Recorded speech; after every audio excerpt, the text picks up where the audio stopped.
So I want to talk about what is a somewhat larger, sort of larger linear circuit with multiple L's and C's, and with an R at the end of it, just to kind of show some sort of, I'd say, larger linear circuits.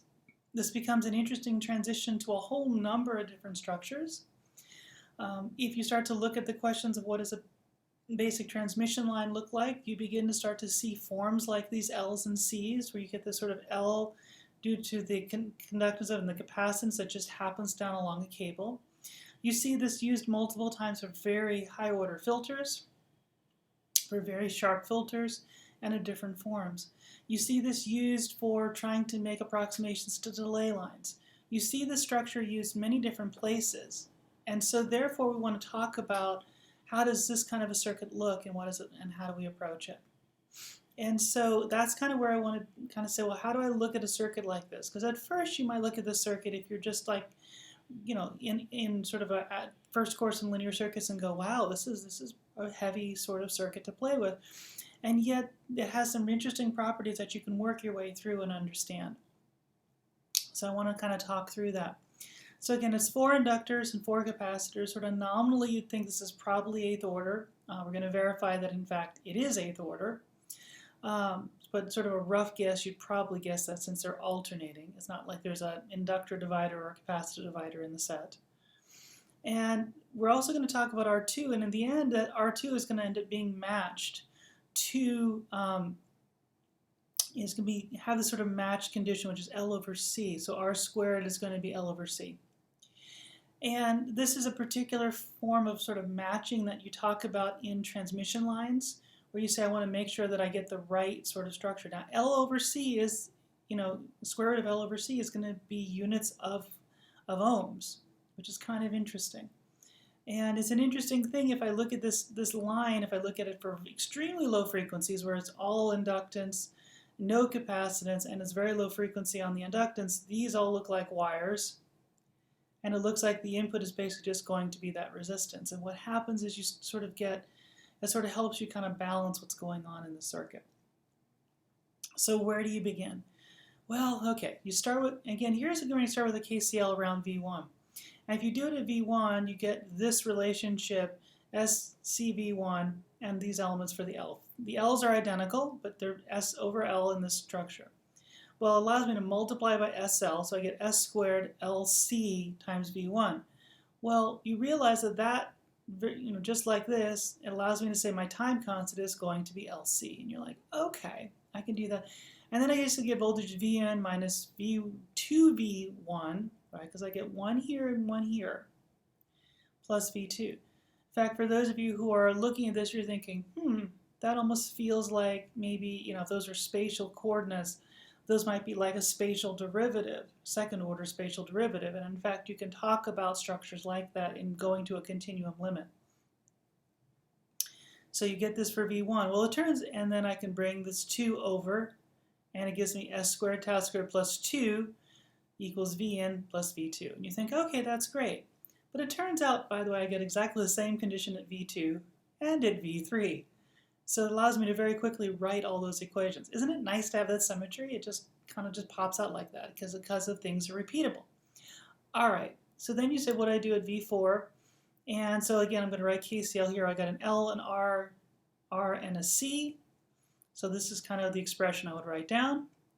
And I put everything together here. Now, what's really interesting is in this particular matched case where I take R squared as L over C, this whole structure collapses to S squared tau squared plus S tau plus 1.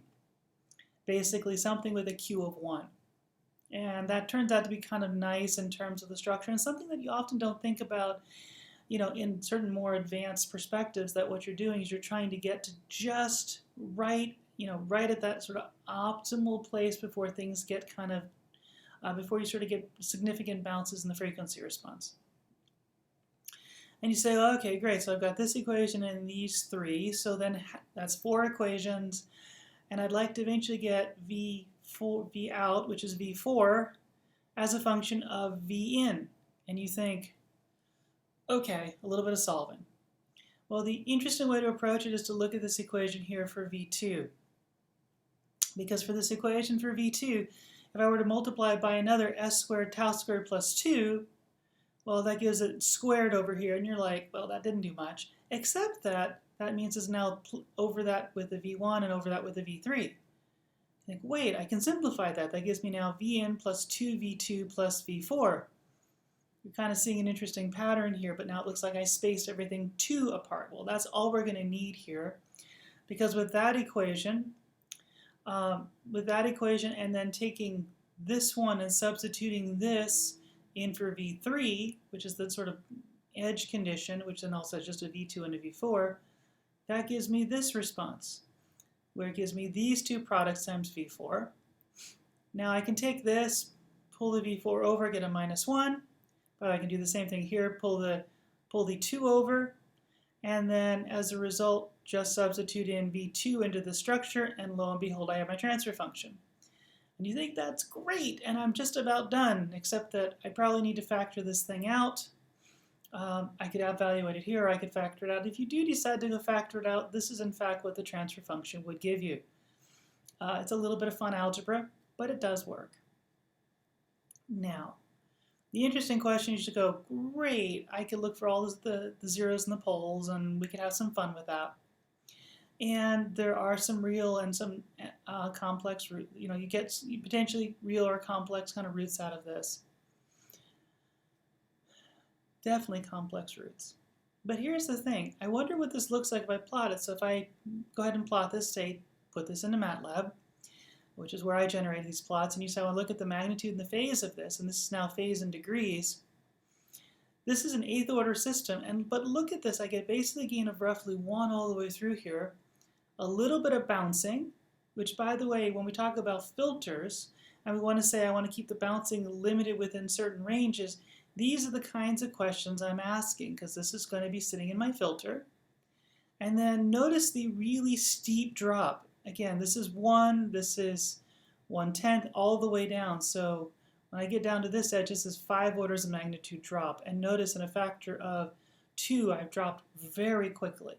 So if I want to have a very high order filter to drop any sort of sideband issues that I may have, this is a good way to do it, right? So if I'm talking about I want to build a near step filter, sort of square filter to kind of get rid of things, this is a pretty good starting point. And if I look at the phase, it looks like it just has this continuous constant drop, and where you have multiple, you can kind of get a sense of where all the poles are, because it flattens out a little, that's where it drops. And then huge drop, 720 degrees of phase shift, which is what you would expect from 8 poles. 8th order system, 8 poles. Remember, poles is basically just another way of saying, look, roots in the denominator. There's nothing big deal about that. It's just all it is.